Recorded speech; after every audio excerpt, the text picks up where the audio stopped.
Sri Chaganti Koteswara Rao Garu will now share his discourse on the Bhagavad Gita with all of us, sir.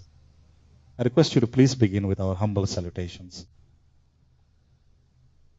Shuklambaradharam Vishnum Shashivarnam Chaturbhujam Prasanavadanam Dhyayet Sarvavihna Pashantaye Gurur Brahma Gurur Vishnu Gurur Devo Maheshwaraha Guru Sakshat Parabrahma Tasmai Shri Gurave Namaha Vyasaya Vishnu Rupaya Vyasarupaya Vishnave Namo Vai Brahmanidhaye Vasisthaya Namo Namaha Kujantam Rama Rameti Madhuram Madhuraksharam Aruhya Kavita Shakham Vande Valmiki Kokilam Shruti Smriti Purananam Alayam Karunalayam Namami Bhagavat Pada Shankaram Lokashankaram Vagartha Viva Sampraktau Vagartha Pratipataye Jagathapitarau Vande Parvati Parameshwarau Suktim Samagrayatu Na Swayameva Lakshmihi Shirangaraja Mahishi Mudharai Katakshayi Vaidagdhya Varna Guna Kumbhana Gaura Vairyam Kandula Karna Kuharaha Kavayodhayanti. With a broad forehead, a golden crown, a beautiful nose, a gentle smile, and lovely cheeks adorned with shark-shaped earrings, with red lips and eyes full of deep and vast compassion, may the face of Sri Venkateswara reside within my soul, pure one, dwelling in a lotus, holding a book and beads, with a weapon in hand, Kamakshi with beautiful eyelashes, shining with the Veena, who is the radiant consort of Lord Brahma, swift as the mind, fast as the wind, master of the senses, wisest among the intelligent, son of the wind god, leader of the monkey army, messenger of Sri Rama, I bow my head to you. Remover of all dangers, giver of all wealth, delight of the world, Sri Rama, I bow to you again and again. Hari Om, I offer my salutations to this gathering, which is a form of the Supreme Lord.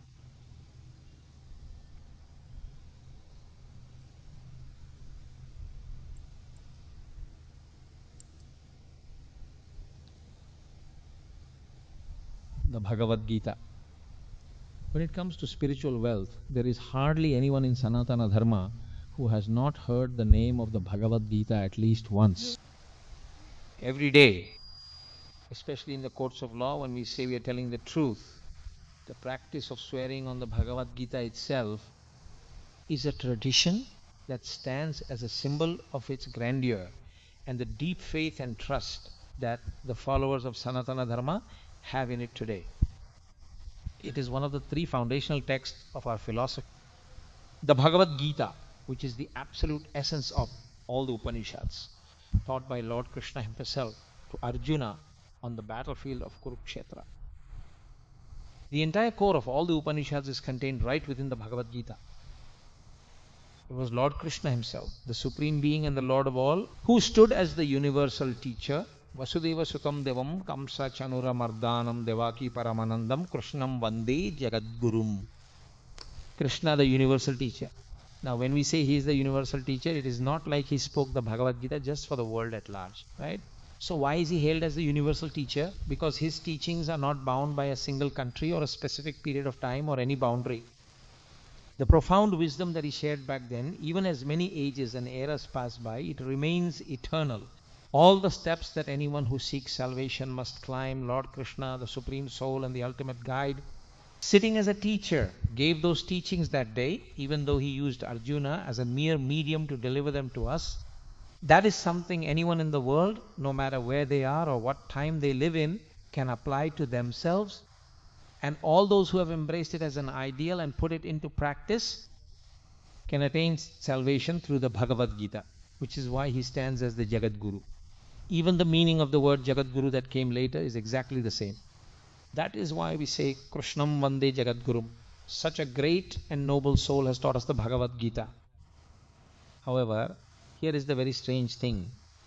Lord Krishna had been very close to Arjuna for a very long time, but he did not teach him the Bhagavad Gita back then. He only taught it on the battlefield of Kurukshetra. The real wonder is that the most prominent aspects of Sanatana Dharma, whatever they may be, actually were all told to just one person. They were not taught to a large gathering of people. Everything we consider to be truly great was told to just one individual. In the Sri Ramayana, The Samakshepa Ramayana was apparently told by Narada Maharshi to Valmiki alone. Similarly, sage Agastya taught the Aditya Harayam only to Ramachandra Marthi right there on the battlefield. It was Shukabrahma who narrated the Bhagavata, and he did so only for Parikshit. Lord Krishna taught the Bhagavad Gita only to Arjuna on the battlefield of Kurukshetra. He did not teach it until he felt that the right and proper time had finally arrived for it. He only gave that teaching when he felt that Arjuna was truly ready and prepared to listen to it. That teaching which was given is not like just saying a few words by chance. The very emergence of the Bhagavad Gita is that profound. In fact, it begins with a yoga, starting with the Arjuna Vishada Yoga right at the start. Elders describe the greatness of such a Bhagavad Gita in a single verse. Sarvopanishado Gavaha Dogdha Gopalanandanaha. It is said that Partha or Arjuna is the calf, the wise are the drinkers, and the milk is the great nectar of the Gita. That is Sarvopanishado Gavu, which means the cows are the Upanishads. If the Upanishads are the cows, then the Upanishads are those which are found at the very end of the Vedas. But there is actually a secret behind that name coming about. The name itself is Upanishad. The word Upanishad has two meanings. One is that after the Upanayanam is done and after attaining the authority required to chant the Gayatri mantra, if a brahmachari gets the opportunity to sit close to the Guru and attain the knowledge of Brahman, that is Upanishad. He sat beside him, sitting close by through the word Upa and attaining the eligibility to listen to the Guru, that is Upanishad. Shad means that which cannot be digested, and the only thing in this world that is truly indigestible is Brahman. The act of a Guru taking you closer to that indigestible Brahman through his very own teachings is also what Upanishad means. That is exactly why all the Upanishads are structured as dialogues between a Guru and a disciple. They are not sermons given to a large crowd. Only a worthy disciple learns directly from a Guru. And no one else in this world can decide if a disciple has attained that worthiness. That authority belongs solely to the Guru. He has reached this state, and now I can begin the teaching of the truth. Only when the Guru truly believes this will he teach the essence of the Upanishad. Or rather, he will teach the Upanishad itself. So, to teach the Bhagavad Gita, which is the very essence of all the Upanishads that we know, Lord Krishna must have looked for some kind of worthiness. It is not like he just said it on the battlefield because someone asked and he thought it would be good to say it without checking their merit. That is why no one else could even hear it. Only Arjuna himself could hear it. That is Sarvopanishado Gavo. You see, those cows are the Upanishads. If all the Upanishads stood there as cows, the milker is Gopala Nandana. The word Nandana is usually used for a son. It is a word used for a son, like Yashoda Nandana or Devaki Nandana and so on. Whoever he is a son to, he is their Nandana, which means the one who gives them joy. Gopala Nandana does not mean he is called by the father's name. He is the one who gives joy to all the cowherds. Who are those cowherds? Exactly. I mean, when he was born, the Krishna incarnation came with such accessibility. But at the time of birth, he was not someone who was born in a state that was inaccessible to anyone at all. To be accessible to everyone, he was born among people who did not know much about strict rituals or traditions. If they wash their head, they do not wash their waist, and if they wash their waist, they do not wash their head. He was born among such cowherd boys who did not know any rituals at all. That is why, without any snakes crawling around, in the house of the great cowherd, a snake was found there, right in their midst. For the one who shines without any karma, birth rituals have now come to pass for him. The one who never knew a mother's milk learned to drink from the breasts of Mother Yashoda herself. The Brahman who knows no decay or growth is now destined to grow in her loving embrace right now. The meaning that no education can truly define has found beauty within his very limbs today. That is how Pothana describes the unique birth of Lord Krishna in the Bhagavata Purana. He was born as a cowherd boy, accessible to everyone, right there among the other cowherd boys. He played with them, he wandered with them. In reality, all those cowherd boys who came were actually great sages. All those great sages came as cowherd boys. Therefore, he is the milkman, the son of Nanda, the Lord. Lord Krishna is the one who milks the cows. And the cows from which that milk comes, those are the Upanishads themselves. The Upanishads are what establish the nature of the Brahman. To speak the essence of the Upanishads, or even the Upanishads themselves, one does not really get the qualification to do so unless they have reached a certain level themselves. Lord Krishna is the universal teacher actually. If you think about it, he himself is that very Brahman that needs to be established. You see, anyone who knows Brahman becomes Brahman themselves. As the saying goes, Brahmavid Brahmaiva Bhavati. But he is not just someone who became Brahman. He is Brahman himself, the supreme Lord of all. And that very same Lord Krishna became the teacher. In Sanatana Dharma, there is no distinction made between the Guru and Brahman. Guru is Brahma, Guru is Vishnu, Guru is Lord Maheshwara. Guru is the manifest supreme Brahman. Salutations to the Guru. He became such a Guru. That is why it is said, Sarvopanishado Gavo Dogdha Gopalanandana. Lord Krishna, who knows exactly how to speak and how to teach based on the level of each and every disciple, acting as a Guru, stood there as the one milking the essence of the Upanishads, which means he stood as the one teaching the Bhagavad Gita, the core of all Upanishads. Partha is the calf, and for a cow to give milk, there must be a calf, definitely. Now, what exactly does that calf have to do to make the cow release its milk? The whole process of how a cow produces milk is actually quite fascinating. She very quickly eats it all up. She eats the green grass found on the banks of a well, on the banks of a pond, or on a river bank. Then she sits all alone in a quiet place, and with so much joy and happiness, she chews the cud. She brings back what is in her stomach into her mouth, and she chews it very well, sends it back inside, and from that completely useless green grass, she produces milk that even little infants can drink to survive, and even the very elderly people or the sick can drink to sustain their lives. Such great milk, right? It is the first of the 5 nectars, is not it? There is such incredible greatness in performing Abhishekam to the Shiva Lingam with this milk. But why does she give this milk? For what specific reason does she provide it? Seeing the calf's longing, she just gives the milk. Calf, in deep distress, cries out, saying, "Mother, what is my life going to be without you?" That calf, filled with such intense longing, comes running towards her in a great hurry, takes her teats in its mouth, suckles them, and after giving a couple of nudges, she lets all the milk flow. The characteristic nature of a true Guru is exactly like that as well. When disciples come with deep longing, hold the Guru's 2 feet and say, "Guru, who else is there for me but you?" The Guru simply cannot hold back and shares everything without keeping any secrets at all. So in the same way that a calf is the primary reason for a cow to give her milk, a longing disciple becomes the reason for the Guru to impart his divine knowledge. So he is called Parthovatsa. Now Partha became the calf and caused that milk to flow. A calf does not drink all the milk, nor is it ever allowed to drink it all by the owner. It leaves some of the milk behind.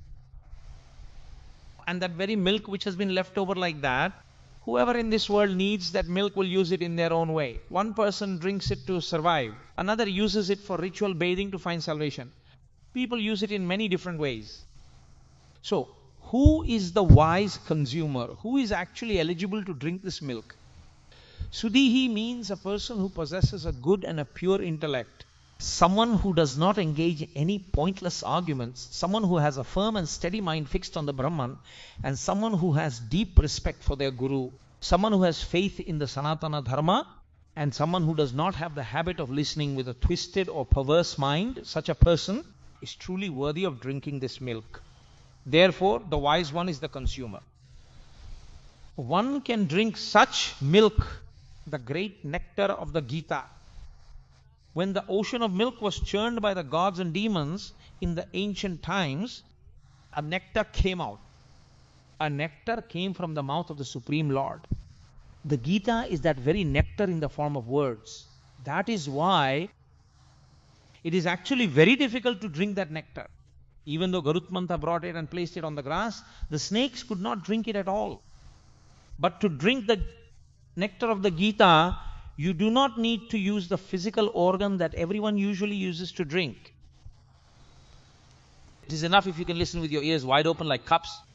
Whoever sits and listens with that deep faith and devotion, all such people are truly worthy of drinking this nectar. Those who consume this nectar will have a certain unique quality. One who has drunk the nectar will not need to be born again. Therefore, this will be the very last time they ever leave the body. But when drinking happens, he drank because he had a body. Right? The word drinking does not come without a body. So he drank because he has a body right now. He drank the nectar because he has a body. And since he drank while having a body, this time the body must fall. That is the rule of nature itself. This time it falls. And that is the very last time it falls. Why there is no need to fall another time is because there is no need to be born again at all. Escaping from the cycle of birth and death is the nectar. That nectar is drunk with the mouth, but this one is different. Unless one attains the authority to do so, we do not see people who have attained that authority and actually drank it. But everyone is eligible to drink the nectar of the Gita. By what eligibility? If one has a good intellect, if one is a wise consumer, if one has made such a good decision, and if the mind is truly pure and good in every way, if one can sit without any impurity of mind, with the sincere desire to know about God and the truth, then such a person is definitely worthy of drinking this nectar. So, what do you get by listening to the Bhagavad Gita? We should not say that listening to the Gita gets a son, a job, or a daughter married, and so on. The effect of listening to the Bhagavad Gita is that, because it is Brahma Vidya, it frees you from the need to be born again. There is nothing greater than this that human beings should ever desire in their entire lives. Therefore, this nectar of the Gita can give such great power. That is why elders say a very important word about the Gita's greatness. If there are things equal to the Gita, there are only 3 others in this world. That is why Ganga, Gita, Gayatri and Govinda, these 4 together are called the 4 Gs. It is said that there is no rebirth for them. Gita, Ganga, Gayatri and Govinda, whoever keeps these 4 deeply within their hearts and minds and souls, kuni nilabittukuntaro. The first one is Ganga. There is nothing to keep Ganga here. You must actually bathe in the Ganga. What happens if you bathe in the Ganga? If you bathe in the holy Ganga, all your sins will be destroyed. But will not you commit them again after coming out of the Ganga? Well, who knows? There is no guarantee that you will not. But the result of bathing in the Ganga will be seen in your future lives. But the one who drinks the Ganga called the Gita attains the right to salvation right here and right now, in this very moment. Second, it gains so much power because it fell down only after touching the head of Lord Shiva himself, the great Lord. Sage Valmiki says in the Ramayana that the water that fell from the body of Lord Shiva is sacred. As the eldest daughter of Himavant, Ganga touched the body of Lord Shiva and fell upon the Himalayan mountains. And then she flowed through many paths and became the river of 3 worlds, which is how Ganga gained her great power. This Ganga actually emerged directly from the mouth of the Supreme Lord himself. This Ganga that emerged from him is not something that would give results in some distant future birth or life. The Ganga called the nectar of the Gita is something that can give results right here and now in this very life of ours. Therefore, in reality, the Gita stands one step higher than the river Ganga itself, does not it? Gita, Ganga and Gayatri. Everyone who has the authority to undergo the Upanayana ceremony chants the great Gayatri Mahamantra. There is no mantra in this world as great as the Gayatri mantra. It is known as the mother of all mantras. In that, the only thing they ask is Prachodayat, which means may our intellects be inspired, may they be inspired, may they be inspired. They keep asking for this during the 3 times of the day. Kabatti, Mother Gayatri gives the opportunity for one to be redeemed by turning the intellect and focusing it on the Lord. Govindeti, Govindudu, that name itself is truly great, because whatever other names the Lord has, they all came to him as titles. The name Govinda was not given by someone as a title. It is a name that the Lord earned through hard work. By lifting the Govardhana hill for 7 nights and 7 days, holding the mountain on his little finger, when he protected everyone, he even called and saved those who left without believing in him, with the name Govinda. That is the greatness of the name Govinda.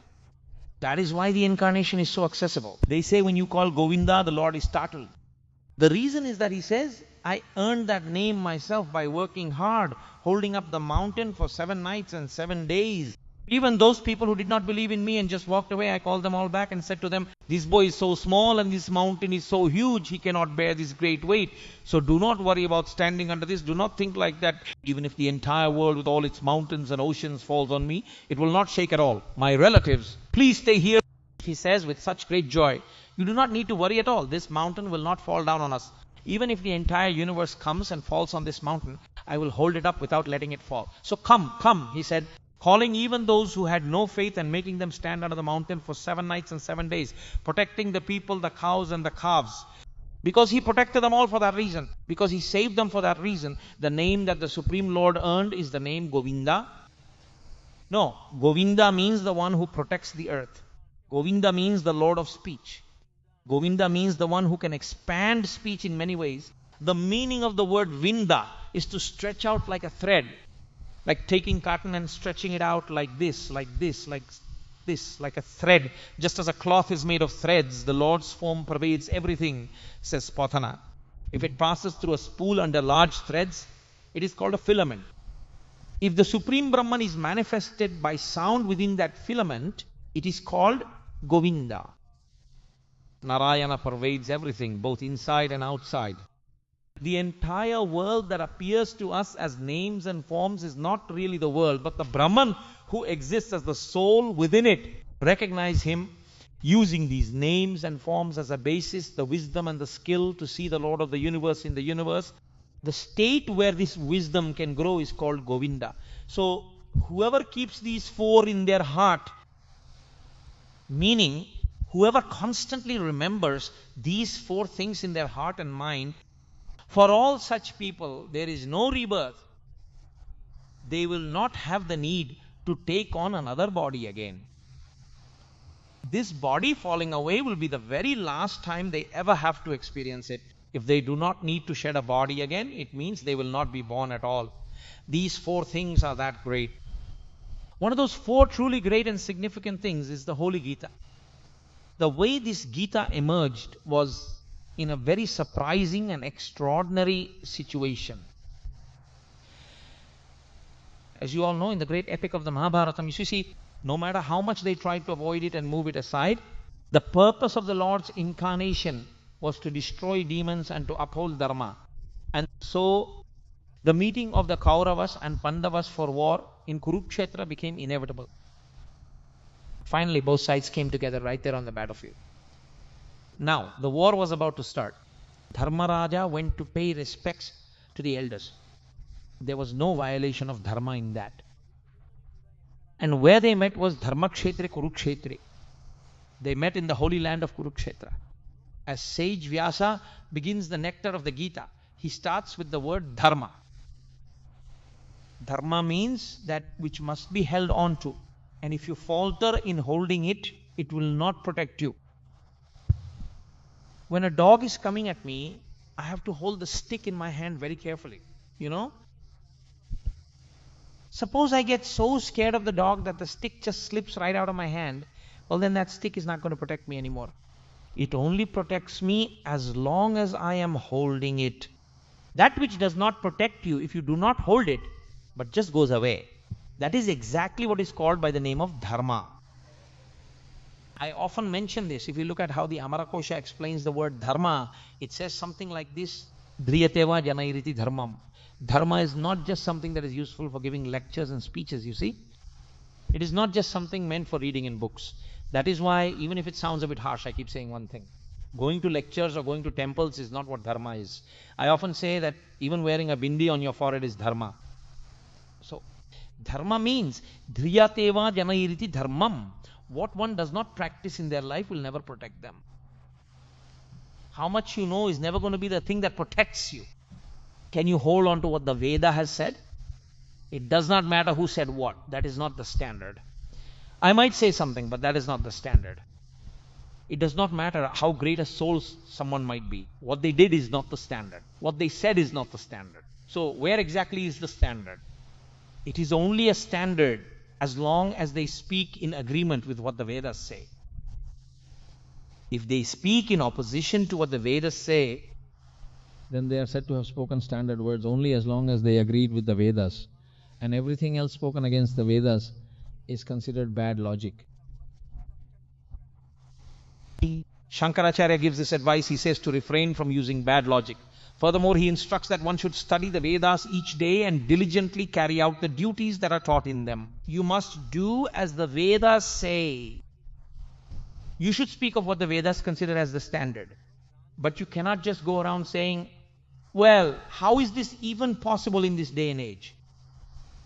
Your purpose is to receive whatever the Vedas have said.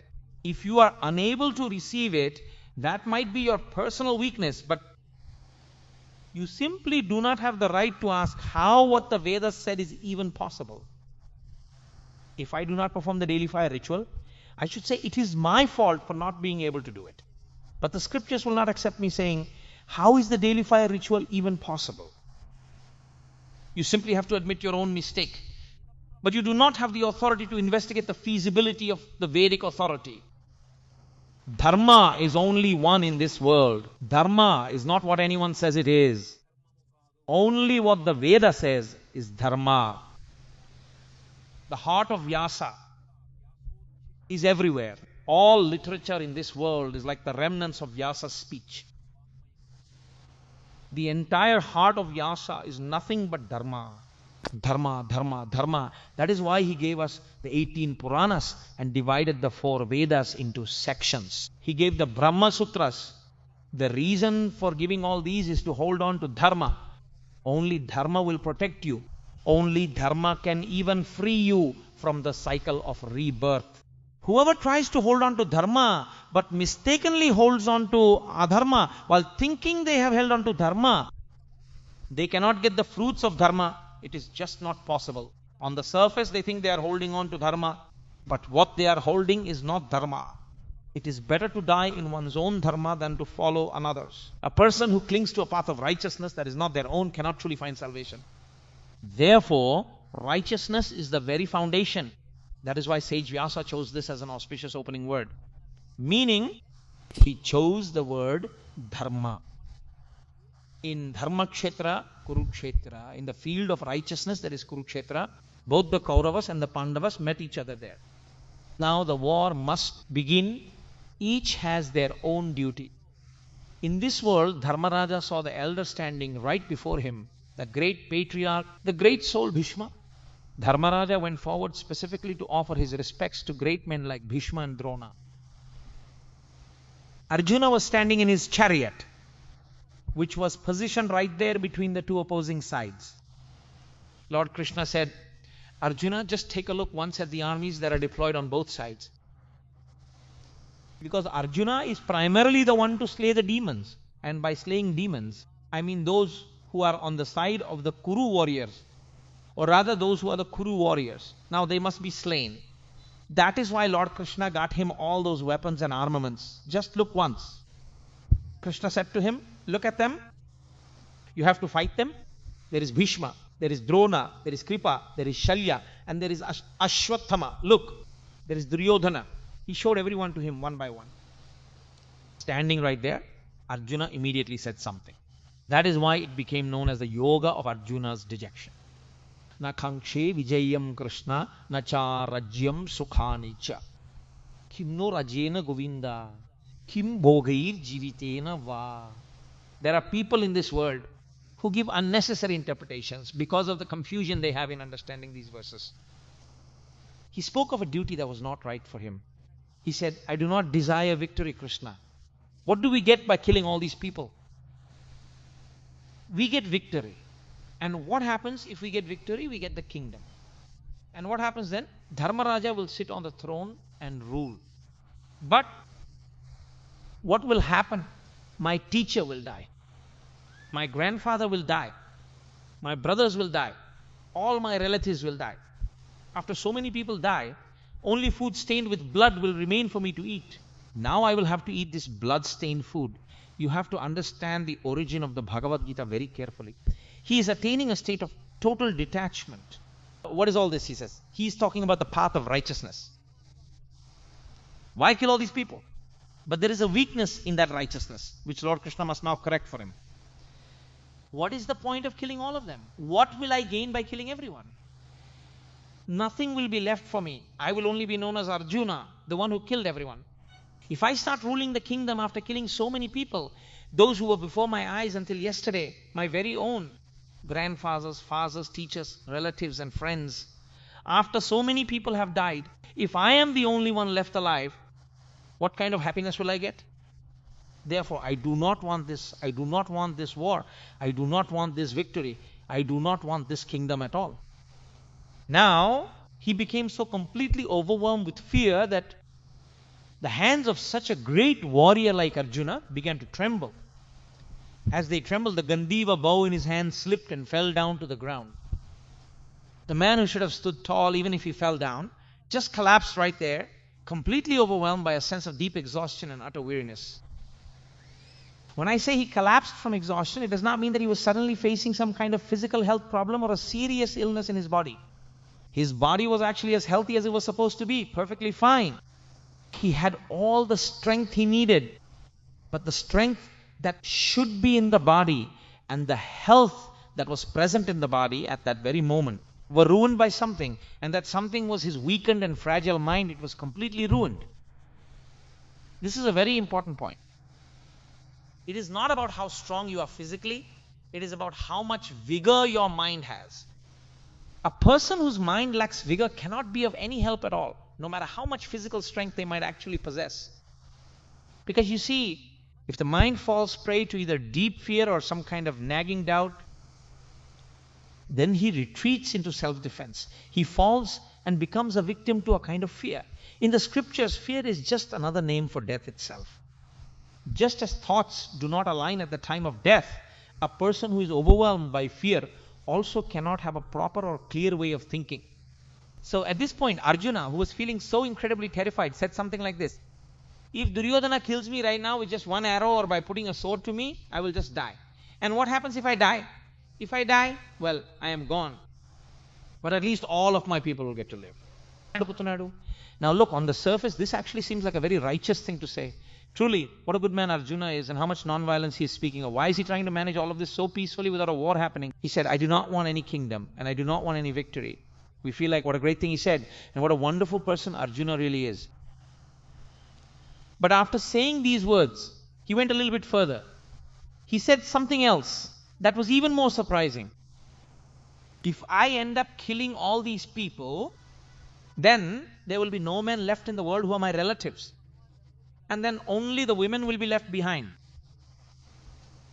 Then, suppose all these people are either in heaven or in hell. We have to perform the death anniversary rites once a year, right? And when we do that, we have to offer water. Then where are the successors who are supposed to offer them water? Since I am killing them all, I am killing them along with their sons. If they are killed, there will be no one left to perform the funeral rites. And otherwise, for those ancestors, whoever they may be, their lineage will fall as the offerings of food and water cease for them. They will not have the rituals of food and water, meaning there will be no one to offer the pinda anymore. There is no one to offer the water. Because of the absence of these two rituals, the offerings of food and water, the pinda and the water, my ancestors who have gone to the higher worlds will fall back down to the earth again. Moreover, when there is no protection from the men, if they all die, people from other races will come and take all their wives as their own wives. Now, children will be born to them through those people, as the fields remain, but the seeds are gone. Therefore, now there will be an intermingling of clans and castes. All the races will become completely mixed up and confused. My fighting will lead to the creation of such an unrighteous system. Therefore, Krishna, I will not fight this war. To you, looking at this from the outside, it might seem like something else entirely. Oh my goodness. How powerfully Arjuna spoke back then. What truly great things he said. What a noble soul he was. What wonderful words he spoke. Honestly, if Lord Krishna had just listened to what Arjuna had to say, and if he had just given him the chariot and sent him right back, then the Kurukshetra war would not have happened, and so much blood would not have been shed like a river. Right? So many people would not have died. It would have been so peaceful. Right? Then why did Lord Krishna insist so much and make the Kurukshetra war happen anyway? Why did he give all that teaching? Why did he speak like that? What was the harm in what Arjuna said? We might wonder what was so wrong with what he said. The sorrow that Arjuna felt actually became a yoga. That is why in the Bhagavad Gita, it is called the Arjuna Vishada Yoga. Yoga means, as Lord Krishna himself said in the Bhagavad Gita, Yogaha karmasu kaushalam. Karmasu kaushalam means doing the very work that needs to be done with great skill, which means according to the scriptures and without expecting any reward at all. Whoever does it with a sense of duty, that person is the one who has done it with skill. There is always something that a person must do in this world, something that is specifically ordained by the scriptures. Doing exactly what the scriptures have commanded for us to do is what truly defines one's own sense of duty. But anything else that is just piled on your head is a burden. Responsibility weighs a person down, but duty helps you climb higher. So at the end of the day, a person simply must do what they are meant to do. A warrior was given grand palaces, royal luxuries, and the power to rule. But why exactly were they given all that? The scriptures considered it a truly shameful thing for a warrior to die while lying in his bed. That was the kind of system that existed back in those days. He was expected to protect all the people around him. That is why it does not matter if he has a personal grudge or not. Whether he has an enmity or not, he must go to the battlefield to stop those who are tormenting the innocent people. And by doing that very thing, even if he loses his life in that battle against those who are harming the innocent, he will surely attain a high place in heaven. But if he takes on a duty that is not his and ignores his own true purpose, if he just dies while peacefully preaching about peace and non-violence, the one who was supposed to destroy the demonic forces that are hurting everyone in this world, if he fails to perform his own duty and responsibility and instead takes on an unnecessary duty and leaves his physical body while performing that task, then such a person, as the scriptures say, will go to the lower worlds and end up in lower forms of life. Therefore, every single person must perform the duty that they are meant to do. Now, the big confusion that Arjuna faced came from the fact that he held on to one particular idea of righteousness. Killing is wrong, there is no doubt about that. Compassion for all beings is the greatest of all virtues. One should not kill without a reason, but to uphold righteousness. Those who are destroying it must be eliminated to establish dharma once again. And that kind of duty belongs to a warrior. But he completely forgot the duty that he was actually supposed to perform in that moment and took on a duty that was not required of him. That is where the whole problem started. Taking on an unnecessary sense of detachment by applying unnecessary things to himself and by stubbornly insisting on doing what he does not need to do while refusing to do the work he is actually supposed to do by being so adamant, he is not only ruining himself, but if the person who should prevent unrighteousness from prevailing in the world fails to act and do so, then unrighteousness will spread everywhere without any restraint. And so, to prevent that fault from affecting Arjuna and to re-establish righteousness once again, the mistake he is making regarding his duty and righteousness must be corrected and set right. It must be completely rectified. While it is certainly true that in this particular situation he is addressing Arjuna directly, For anyone who wants to know what our true duty is, what we should do, and why we keep failing in our lives, why we are caught in the cycle of rebirth again and again, and for the one who wants to uncover all these deep and hidden secrets, other than listening to the teachings of the Bhagavad Gita given by Lord Krishna and putting them into practice in their own life, there is simply no other way at all to escape the cycle of rebirth. That is why telling Arjuna back then was just an excuse. Because we all stand in a similar Kurukshetra today, where we all face dilemmas regarding righteousness and have doubts about what is truly right. We do not know what to do or what not to do. One ends up taking on everything they should not do while failing to do what they actually must. How can such a person find salvation? They cannot attain liberation that way. Therefore, to understand what you must do and to achieve mastery in doing it, if you want to attain that kind of skill and proficiency, and if you want to attain yoga through that skill, Patanjali says, Anena yujyate iti yoga, which means that which joins is yoga. When the many things become one and you stand as that one, entering into it and experiencing that oneness where there is no second, you can leave the body without any fear at all. If you can cultivate that power of being a mere witness, that is what is called yoga. Now, the difficulty that Arjuna was facing, an answer must be given to that problem. The interesting thing is that throughout the first chapter, in the yoga of Arjuna's dejection, Lord Krishna did not speak at all, not even once. This is because whoever has doubts about righteousness or whoever is leading a mistaken life or a life of errors, whoever is in this state of confusion, they must first be allowed to speak out all of their confusion and their inner turmoil. But if you shut him up right away, he will say, you did not even let me speak at all, will he not? That is why you must let him talk first. A teacher should let him speak as much as he wants to, and only then should he speak himself. That is exactly why Lord Krishna did not even open his mouth until the second chapter came along. It is like when we go to a doctor and then the doctor asks us about the illness that we are suffering from. What we know is that we do not know what caused the illness. All we know is the pain we are suffering because of that illness. All we can really tell the doctor is about our pain. Like, doctor, I do not know what it is, but by the time it is evening, I start getting a fever. What I eat in the morning gets digested just fine, but after 6 or 7 at night, my body starts heating up quite a bit. Whatever I eat does not digest well, and I end up vomiting. It only happens at night. He just keeps talking about his pain like this. While listening, the doctor thinks, what kind of microorganism could have possibly entered his body, causing him to develop a fever by 6 in the evening?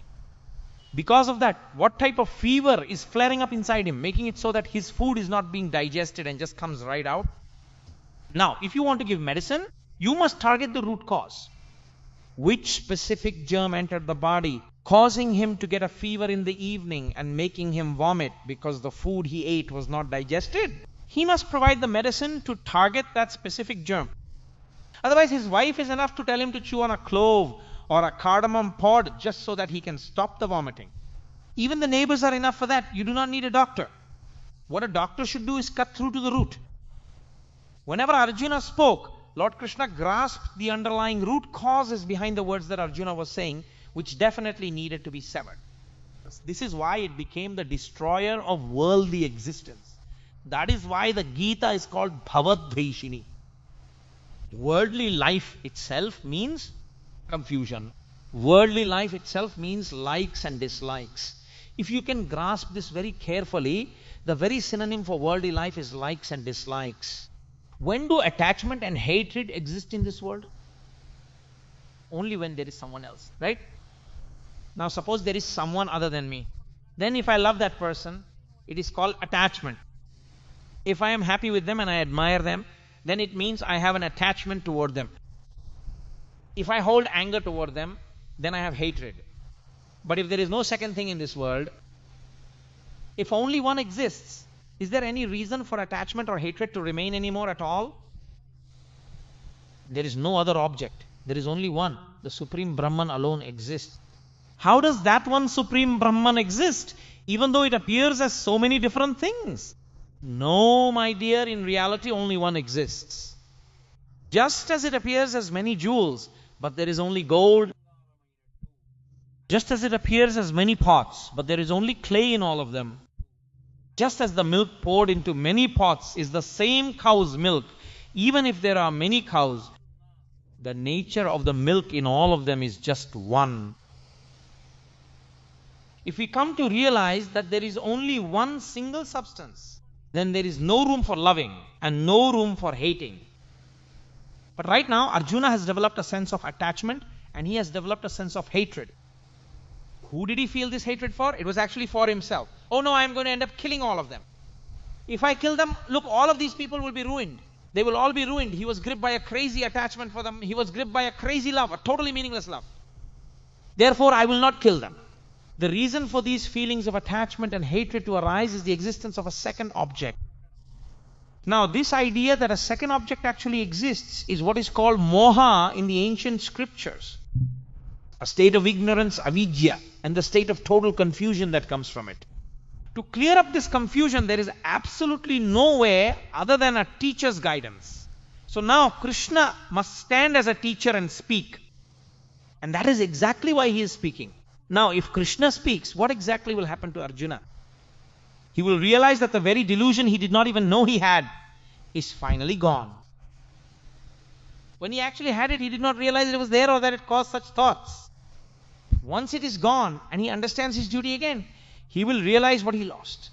That is why after the Gita ended, he asked what he understood. He did not say he understood the Bhagavad Gita. He said, my delusion is destroyed. My memory is regained. Whatever delusion, whatever ignorance, whatever nescience had gripped me, it is gone. Whatever I knew long ago, I have come to know that once again. It means the clouds covering my knowledge have drifted away. This state was achieved by me because of your teaching. So now Arjuna has spoken with a level of ignorance that has no bounds. This is all the worry that comes from talking and talking and talking until you are exhausted. This is a very strange characteristic. Everything is fine as long as things are going smoothly. But when a problem arises, by the time that specific problem comes, standing on your own, having the inner strength to face the fruits of your own actions is not something that is possible for everyone. It is very, very difficult. When it comes to that point, you struggle and squirm and definitely fall into a sense of duality. The feelings of him and me both arise. It comes either out of affection or out of hatred. When this happens, it is very hard to even speak. From those heavy emotions, the disciple must be lifted up and placed back in their own duty. They must be placed in what is truly right. He is doing exactly that. Now, in his doing so, it is not just Arjuna who stands like that, but everyone else too. Everyone who reads the Gita is standing in such a field of righteousness, in such a battlefield of Kurukshetra. All of us are caught in this cycle of attachment and hatred every single moment. The strange thing is that neither attachment remains permanent, nor does hatred remain permanent. A person you once had immense attachment for, or a person you used to hate immensely, person you hate immensely and the person you love immensely, it just keeps on changing all the time. Now, for this attachment and hatred to change, that person is the cause and the mind is the cause. Hatred arose because what was favorable to them did not happen, and hatred arose because what was not favorable to them actually happened in their life. Now, for both this attachment and hatred to go away, ignorance must go. And for this ignorance to go, unless the Guru speaks and guides, it will not leave the disciple. Because it does not go, the one who is walking in ignorance becomes subject to extreme mental delusion, mental impurity, and deep-seated fear. There is no end to this fear. With so much fear, all sorts of wild and crazy thoughts just keep on growing and growing. This escalation, this continuous spiral of thoughts in Arjuna's mind reached such a point that he started saying all these things. Our ancestors will fall from the heavens because for them, there will be no offerings, no rituals for them. And the children born to their wives in the future will all be of mixed caste. Why should I kill so many people and take this blood on my hands? He was talking so much, saying all these unnecessary things. Krishna let him speak, he let him speak, he let him speak, he really let him speak his heart out. Do you know what happened to this great Arjuna after all that? Arjuna, who was capable of killing so many enemies with his powerful weapons, when his own mind became heavy, when his heart became clouded, when he became a slave to the fear he had built up in himself, he dropped his Gandiva bow, collapsed, and fell right at the feet of Lord Krishna. The one who used to call him brother-in-law said something very surprising. He said, Lord, I am your disciple. I am yours. I am surrendering to you. I am seeking refuge. Do you know what you must do? As your disciple, you must uplift me.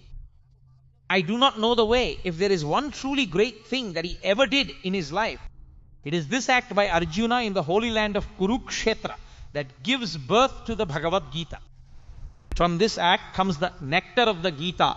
This nectar of the Gita that has come from this act, regardless of time or place or situation, continues to redeem humanity. I have talked and talked and talked and talked and talked, and I will not talk anymore. Because the more I talk, the more my fear grows and grows and grows. My thoughts are only heading towards that fear, and the thought that I can actually get out of this is not coming to me at all. Therefore, I have no refuge but you.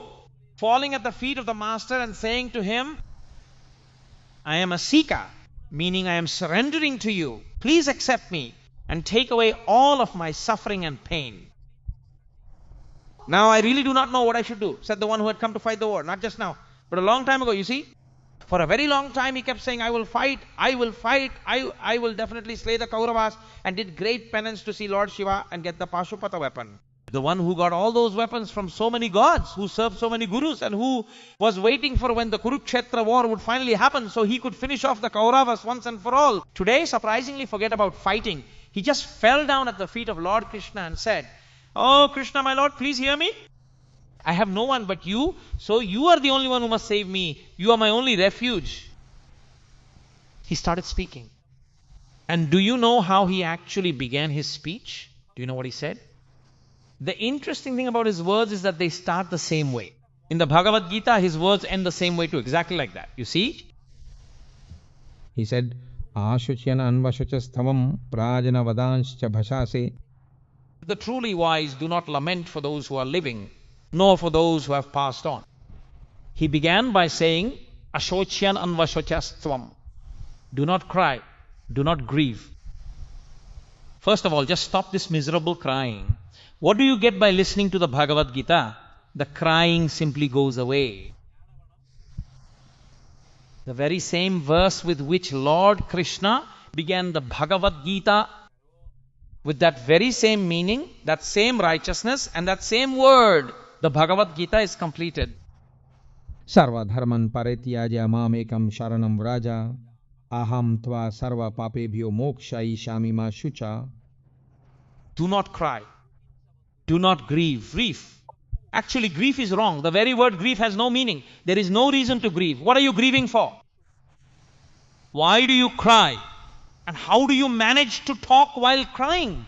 You are grieving for that which is not worthy of grief. And still, you speak words of wisdom. He spoke very sharply. He spoke exactly how a teacher should speak. Prajnavadamscha bhashase. Do you think talking like a wise man means just reading 4 books? Or do you think it is just saying whatever comes to your mind? What are these big words you are saying? Talking about righteousness and duty? You say you will not fight. You say you will kill them. And you say if you kill them, they will all die. Patanti pitarohi esham lupta pinda udaka kriya. You say, you talk about the afterlife. You talk about the mixing of castes. What is all this? Do you really think these are the kind of words you should be speaking?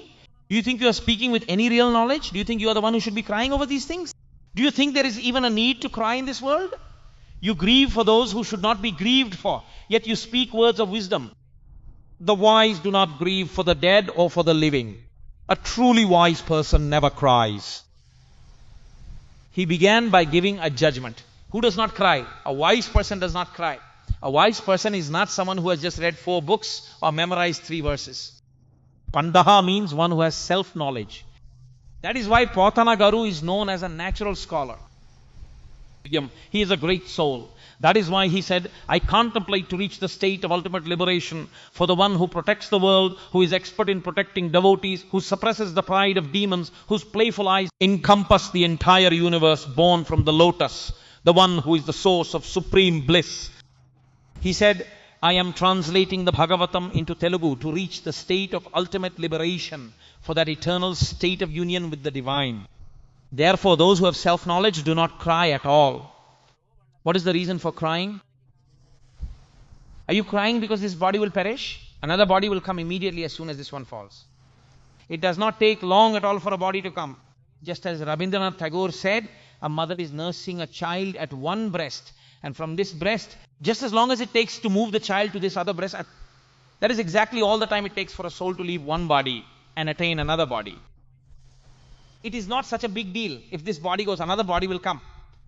In your view, what does killing even mean? Their bodies will go, they will not be seen. In your head, if this body goes, another body will come. What is it that actually dies? Therefore, there is no death for the body. This body might be falling away, but another body is coming. The body is just the 5 elements. There is no body without the 5 elements. Earth, water, fire, air and space, all of these must be present in this body. So, whatever body they are in, they will be with the 5 elements.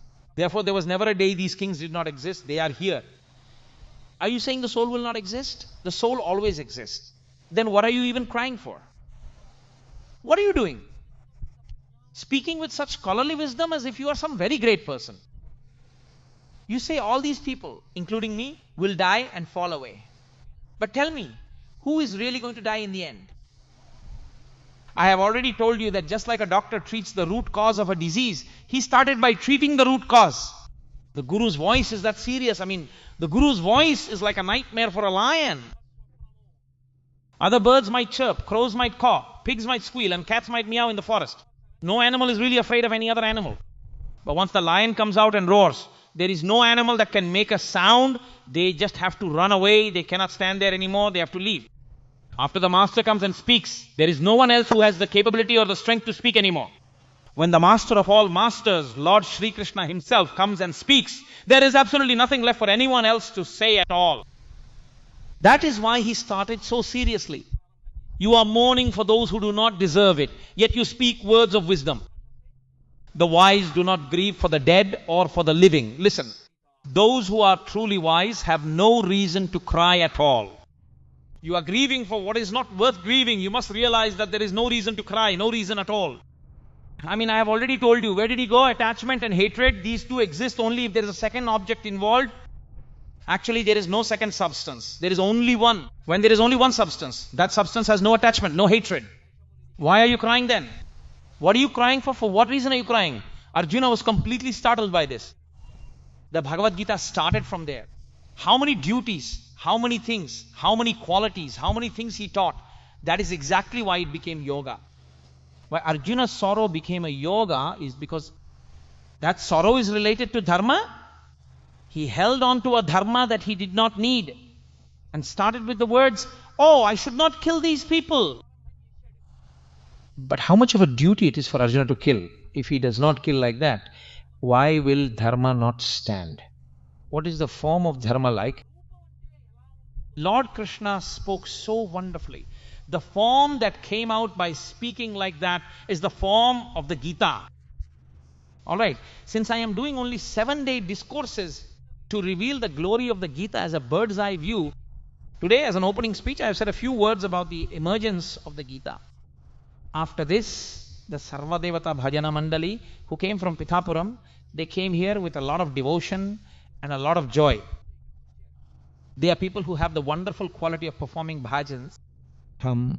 So please, if you all remain seated as you are, the bhajan program will begin now. I will resume the discourse again tomorrow evening at 6:30. Mangala Shasana Parahi Madacharya Purogamaihi Sarvaya Purvairacharyahi Satkutayastu Mangalam. Mangalam Koshalindraya Mahaniya Gunatmane Chakravarthi Tanujaya Sarvabhaumaya Mangalam Umakantaya Kantaya Kamitartha Pradayini Sri Girishaya Devaya Malinadhaya Mangalam. Forgive the sins of my hands and feet, my speech and body, my ears and eyes, or my mind. Forgive me for all my actions, whether right or wrong. O Shiva, ocean of compassion, great God Shambho, I offer everything to the divine Uma and Maheshwara. Let there be peace.